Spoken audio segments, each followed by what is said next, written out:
안녕하세요.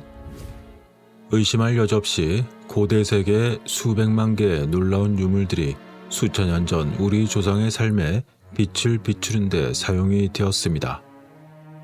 그러나 그 일부는 상당히 독특하고 흥미로우며 또는 우리 역사의 이전에 알려지지 않은 그런 많은 측면에 대한 우리들의 지식을 확장하는 길로 이끌어주고 있는 것 같습니다. 그래서 이번에는 그러한 유물 몇 가지를 소개하려고 합니다. 물론 기존에 잘 알려진 유물들도 많지만 이번에는 고대 세계에서 비교적 덜 알려졌지만 오히려 놀라운 유물에 대한 간략한 소개가 되겠습니다. 우선 먼저 토르의 망치입니다. 이는 대략 900년경의 덴마크 유물로 알려졌는데 그 모습이 마치 토르의 망치와 비슷한 모습을 하고 있었습니다. 서기 10세경에 이러한 바이킹 유물이 발견되면서 북유럽 전역에서 발견된 무려 1000개가 넘는 고대 부적을 둘러싼 오랜 미스터리가 풀렸습니다. 이 유물의 이름은 토르의 망치가 아니라 사실 멜니르 부적으로 알려져 있는데 이는 북유럽 신 토르와 연관시킨 망치를 당시의 역사가들이 묘사한 것으로 보였던 것입니다. 그러나 그 모양이 확실치 않고 그 정체를 드러내는 비문조차 포함되어 있지 않아서 그 어느 것도 확실하게 결론을 내릴 수는 없었습니다. 하지만 얼마 전에 또다시 덴마크 롤란드 섬의 코벨레프에서 이와 비슷한 펜던트가 또다시 발견이 되었었는데 거기에는 이것은 망치다 라는 룸 문자의 비문이 분명하게 들어있었던 것입니다. 망치의 주조의 재료가 청동으로 되어 있었고 은과 주석 그리고 금으로 도금되었을 그러한 가능성이 높은 이 1100년 이상 된 펜던트는 토르의 신화가 당시 바이킹 보석에 얼마나 깊은 영향을 미쳤는지 보여주고 있었습니다. 북유럽 신화에 따르자면 토르는 천둥, 번개, 폭풍, 참나무, 힘, 그리고 인류의 보호와 신성화, 그리고 치유와 다산과 관련된 망치를 휘두르던 신이었습니다. 토르는 게르마니아 지역의 로마 점령부터 이주시대의 부족 확장, 그리고 스칸디나비아의 기독교화 과정에 직면하고 있었습니다. 그러면서 멸리르 부적을 착용하고 신의 이름이 포함된 북유럽 이교도의 인기를 증명하는 그러한 바이킹 시대의 높은 인기에 이르기까지 게르만족 기록된 역사 전반에 걸쳐 토르는 두드러지게 언급되었던 신이었습니다. 자, 그럼 이제 다음으로는 테라코타 아기용 젖병입니다. 2013년 이탈리아의 고고학자들은 돼지 모양의 장난감을 겸하고 있던 무려 2400년 된 테라코타 유아용 젖병을 발견했습니다. 이것은 아기용 장난감이자 딸랑이의 일체형으로서 기원전 400년경 이탈리아에서 사용 것으로 여겨지고 있습니다. 이 독특한 유물은 건설 관련 작업을 하던 중에 메사피아 무덤이 드러나게 된 일이 있었는데 그때 만두리아에서 마지막으로 발견된 여러 희귀한 물건들 중 하나였습니다. 이 유물은 또한 구투스라고도 알려져 있으며 그것은 좁은 입이나 목이 있는 그릇으로서 그 속에 액체를 부었던 용도였습니다. 그리고 이것은 원래 와인이나 다른 음료들을 담는 데 사용이 되었지만 이번에 구투스의 경우에는 특별하게 아기나 어린아이에게 먹이를 주는데 이것이 사용되었던 것으로 보였습니다. 이 구투스는 독특하게도 뾰족한 귀와 사람과 같은 눈을 가진 돼지 모양이었습니다. 또한 그 뱃속에는 테라코타 딸랑이도 들어있었던 것이죠. 그리고 이 유물은 약 2400년 전 이탈리아 남동부 지역의 메사피아족이 거주하던 시기의 것입니다. 메사피아족은 기원전 1000년경 발칸반도 서쪽에 위치한 일리리아에서 이주해왔던 부족입니다. 하지만 로마 공화국이 이 지역을 정복하고 주민들을 동화시킨 후 그만 이 유물의 주인공으로 보이던 메사피아족은 멸종한 것으로 보였던 것이죠. 어쨌건 이 기발한 그릇인 구투스는 뱃속에 테라코타 공과 함께 인건과 비슷한 그런 눈 장식 있는 병으로서 귀여운 아기가 식사를 마치면 그것이 딸랑이로 변신했던 것입니다. 자, 그럼 이번엔 스톤헨지의 부시 바로우의 금박 단검입니다. 이것은 기원전 2000년경 영국의 것으로 알려져 있지만 그 기원은 확실치 않습니다.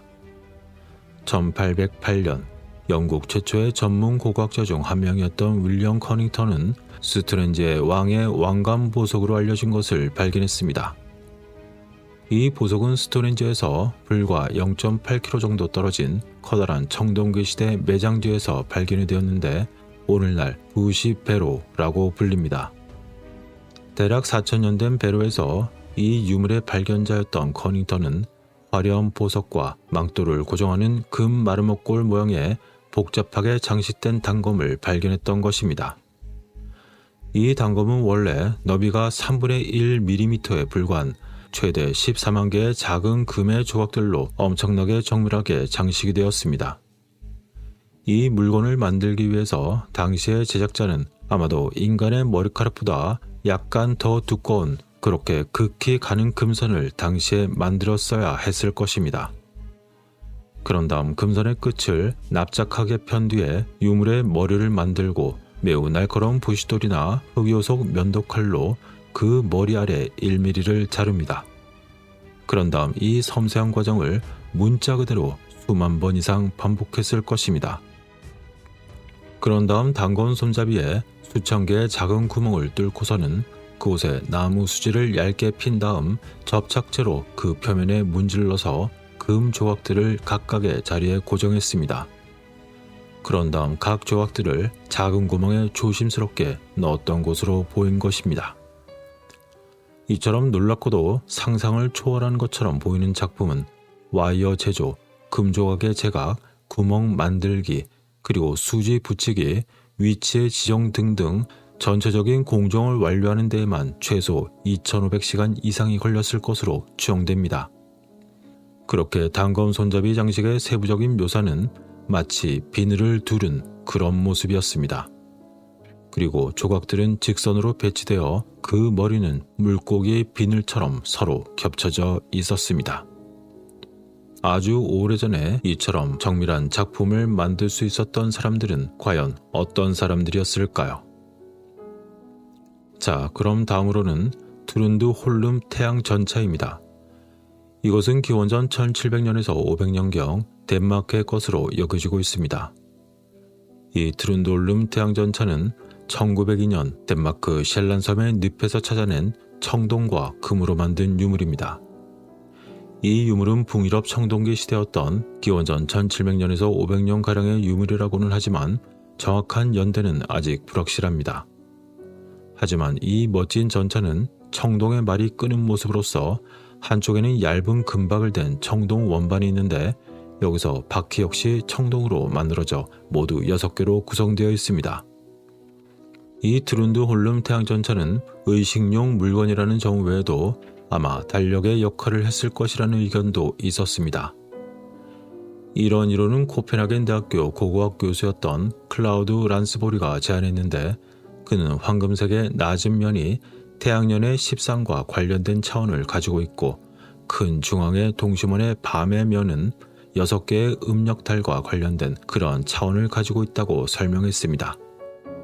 그렇다면 만일 이러한 주장이 맞는다면 태양 전차의 낮 쪽에는 태양 달력, 밤 쪽에는 달의 달력을 의미하는 것이며 그렇게 이 유물이 완벽한 날짜의 계산을 할 수가 있었던 걸까요? 자, 이제 다음으로는 제임스 낫골 상자입니다. 이것은 서기 1세기경에 이스라엘의 것으로 여겨지고 있는데 이 제임스 낫골당은 일부 사람들에게 있어서는 역사상 가장 귀중한 성경 유물 중 하나로 여겨지고 있습니다. 그 이유는 예수의 형제로 추정되는 그러한 사람의 뼈를 담았다고 전해지는 석회암의 상자라고 여겨지고 있기 때문이죠. 그래서 이러한 추정이 만일 사실로 입증이 된다면 예수와의 첫 번째 물리적인 연결고리가 될 것이었습니다. 이처럼 궁금증을 자아내는 근거로서는 서기 1세기의 장례 상자에 다름 아닌 요셉의 아들 예수의 형제 제임스라는 고대 아람어 비문이 들어있었던 것이죠. 상자는 석회암의 한 덩어리로 조각이 된 것으로 보이는데 이는 1세기 팔레스타인 유대인들이 사용했던 당시 행해진 장례 상자의 전형적인 형태였습니다. 그 당시에는 뼈를 모아서 상자에 넣기 전에 1년 동안 시체를 동굴에 두었습니다. 그래서 그런지 이 석회암의 상자는 수십 년 동안 가장 논란을 많이 일으켰던 위조의 사건의 중심이 되었습니다. 그래서 이스라엘 고대 유물관리국은 법정에서 이 물건에 대해서 고대 유물 수집가인 오데드 곤란이 위조했다는 것을 증명하려고 했지만 결국 위조 판결을 받는 데는 실패했습니다.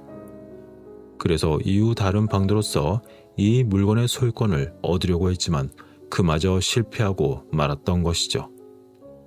그런데 이뿐만 아니라 이스라엘 정부가 이 물건을 소유자에게 반환하기 전에 이것을 파손했다는 주장도 있었던 것입니다.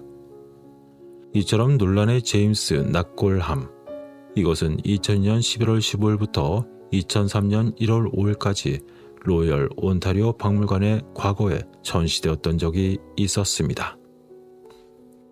자, 그럼 이번에는 악기인데 디비제 베이브 플루트라고 불리며 무려 기원전 5만 8천 년에서 4만 3천 년경의 슬로베니아의 것으로 여겨지는 물건입니다. 지금까지 발견된 악기 중에서 가장 오래된 것으로 보이는 이 악기는 1995년 슬로베니아의 한 동굴에서 발견이 되었습니다. 이 유물은 동굴에 살던 고움의 대퇴골 조각으로 만들어졌는데 그 시기가 지금으로부터 대략 6만 년에서 4만 3천 년 정도로 추정되는 아주 오래된 물건이었으며 그 본체에는 일정한 간격을 두고 구멍이 뚫려져 있었던 것입니다. 하지만 과학자들은 네안데르탈인이 그렇게 음악을 연주했을 가능성을 절대로 받아들일 수가 없었던 것입니다.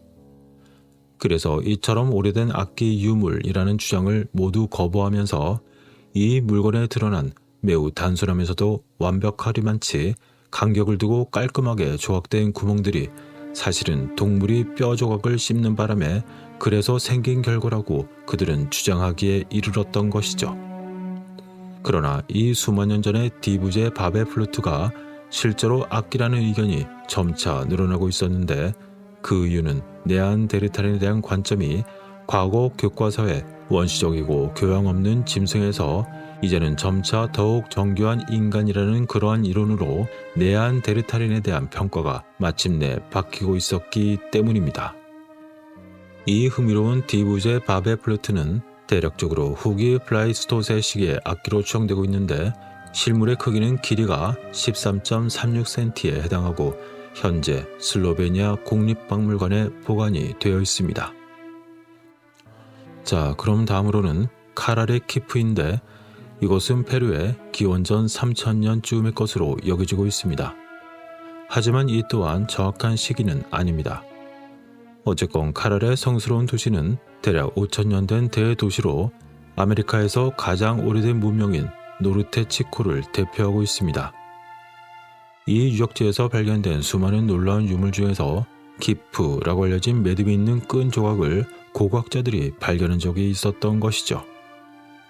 이에 관련한 이야기는 과거 저희 영상에서도 다룬 적이 있었는데 이 키프는 때때로 말하는 매듭이라고도 불리며 라마나 알파카 털로 만든 실이나 채색, 방적 그리고 꼬임이 있는 끈으로 만들어진 사람들의 기록 장치로서 만들어졌습니다.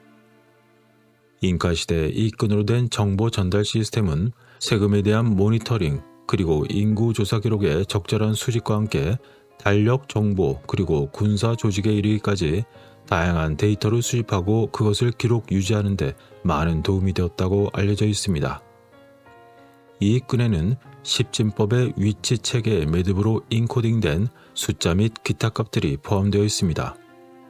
그리고 양모의 종류, 색상, 매듭 및 그 이음새들은 한때 여러 남미 사회에서 읽을 수 있었던 통계 및 서술 정보들을 모두 담고 있었던 것입니다. 일부 마을에서는 이러한 키프가 지역사회의 중요한 항목 중 하나였고 그들에게 있어서 이 키프는 기록 용도도 있었지만 의례적인 용도로 사용되기도 했었습니다.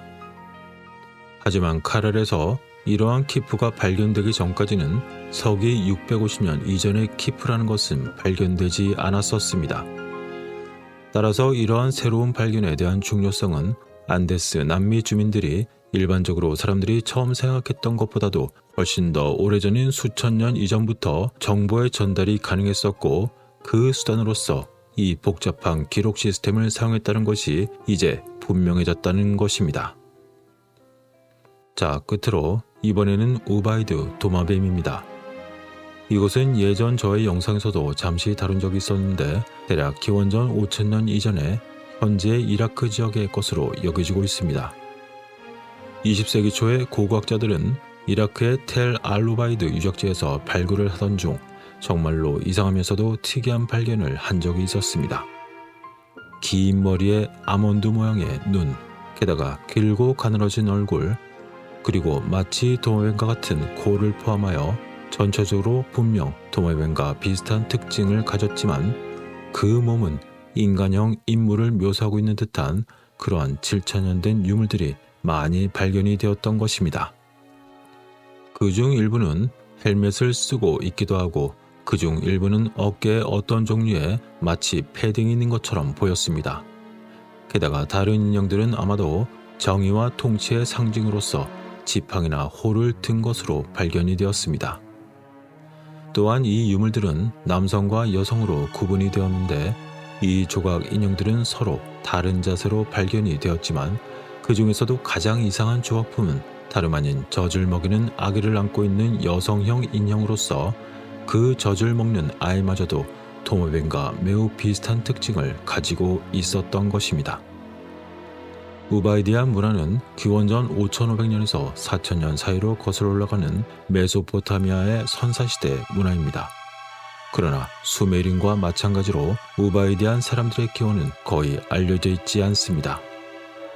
하지만 그들은 진흙 벽돌집이 있는 대규모 마을 정착지에서 살았고 건축과 농업을 개발했으며 심지어 광계를 사용하여 그들의 땅을 경작했던 것입니다.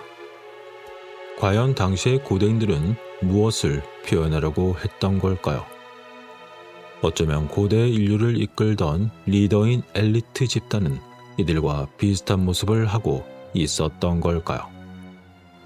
이들의 머리에 쓴 무언가는 매우 동양적이면서도 아시아 대륙 정체를 아우르는 지역별 수장들이 쓰던 머리에 쓴 그런 모습과 매우 비슷한 공통된 관습들이 아직도 눈에 선해 보이는 듯합니다. 여러분들의 생각은 어떠신가요? 비록 수천 년, 수만 년이 지났지만 이러한 유물들은 역사가와 고고학자 사이에서 계속되는 논쟁과 의문들을 불러일으키고 있습니다. 바이킹 망치에서 청동기 시대 달력에 이르기까지 각각의 유물들은 그들만의 고유한 비밀을 간직하고 있으며 이와 함께 인류 역사의 모자이크를 형성하면서 과거로부터 이어진 거짓된 역사가 아닌 진실된 역사를 우리들로 하여금 계속 탐험하고 배우도록 초대하고 있는지도 모릅니다. 이외에도 여러 유물들이 수없이 많지만 기력이 딸리는 관계로 오늘은 여기서 마치도록 하겠습니다. 오늘도 좋은 날 되시고 다음에 뵙겠습니다. 고맙습니다.